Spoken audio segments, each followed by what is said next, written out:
एक जंगल में बहुत सारे चिड़िया का परिवार रहा करता था। उसी जंगल में एक नीलू चिड़ा अपनी पत्नी टूनी के साथ रहता था। वो बहुत ही ज्यादा गरीब था।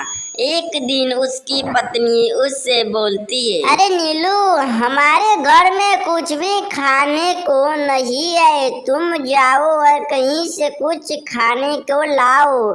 कोई काम धंधा करो, नहीं तो हम लोग भूखे मर जाएंगे।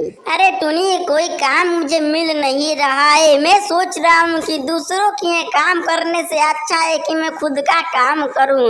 और आज मैं अपने पुराने वाले खेती में खेती करने का सोच रहा हूँ। अरे नीलू, फिर तुम यहाँ पर क्या कर रहे हो? जल्दी जाओ और खेती करो, मेरा मुंह क्यों ताक रहे हो? अरे टुनी, मुझे पैसों की जरूरत है, हमारे पास पैसे नहीं है। आखिर मैं कैसे खेती का सामान खरीद के लाऊं? मेरे पास तो एक भी रुपया नहीं है। एक काम करो, तुम कालू सेठ के चले जाओ और वहाँ से कुछ पैसा उनसे उधार ले लो।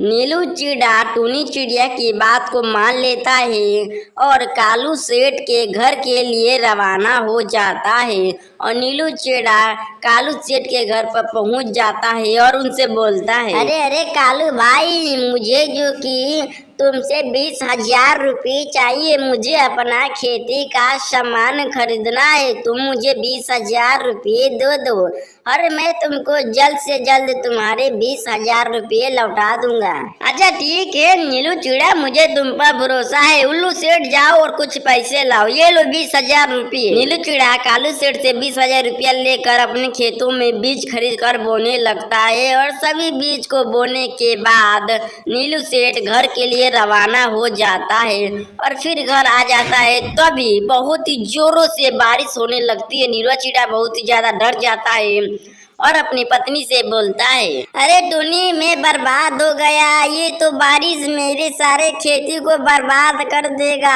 अब मैं क्या करूं? कैसे दूंगा मैं कालू सेठ के पैसे? अब मैं बर्बाद हो गया, मैं लुट गया।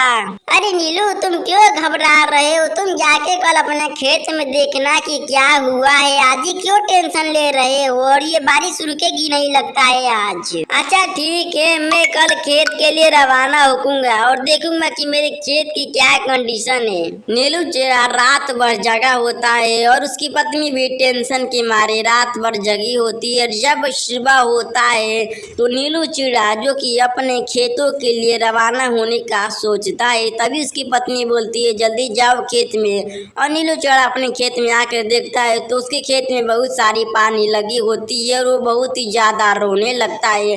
तभी पानी में से एक दिव्यांती प्रकट होती है और नीलू चिड़ा से बोलती है, अरे तुम कौन हो और क्यों रो रहे हो? तुम्हारे साथ क्या हुआ है, मुझे बतलाओ। मेरा नाम है नीलू और मैं बहुत ही ज्यादा गरीब हूँ। मैं यहाँ पर खेती किया था, लेकिन कल बारिश आने के कारण मेरे खेतों में बहुत ज्यादा पानी भर चुका है, जिससे मेरे सारे पैसे डूब गए हैं। मुझे अभी अभी जो कि 20,000 रुपये उधार लिया हूँ, जिसको मुझे भरना भी है। मुझे बहुत ही ज्यादा टेंशन हो रहा है।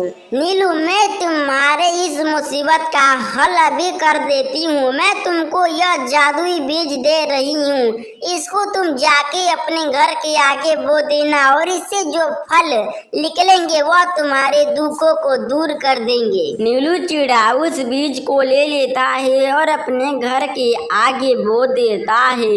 और तभी उस बीज में से एक छोटा सा पौधा बाहर निकलता है, जिसको देखकर तीनों बहुत ही ज्यादा खुश हो जाता है। तभी उसमें से एक बहुत ही बड़ा पेड़ निकल जाता है तरबूज का। और जैसे वह तरबूज को तोड़ता है तो उसमें बहुत सारे गहने सोने होते हैं और तीनों बहुत ही ज्यादा खुश हो जाता है। नीलू चिड़ा उस खजाने को बेचकर एक बहुत ही विशाल घर को खरीद लेता है। उसमें वह टीवी, फ्रिज, कूलर, अच्छे अच्छे चीजों को खरीद लेता है और कालू सेठ का सारा पैसा को भी चुका देता है और बहुत ही खुशी से रहने लगता है। तो दोस्तों, अगर आप आगे की एपिसोड को देखना चाहते हैं तो आप इस चैनल को सब्सक्राइब कर दीजिए और वीडियो को लाइक कर दीजिए। कीजिए, क्योंकि जल्द ही आने वाला है हमारा अगला एपिसोड।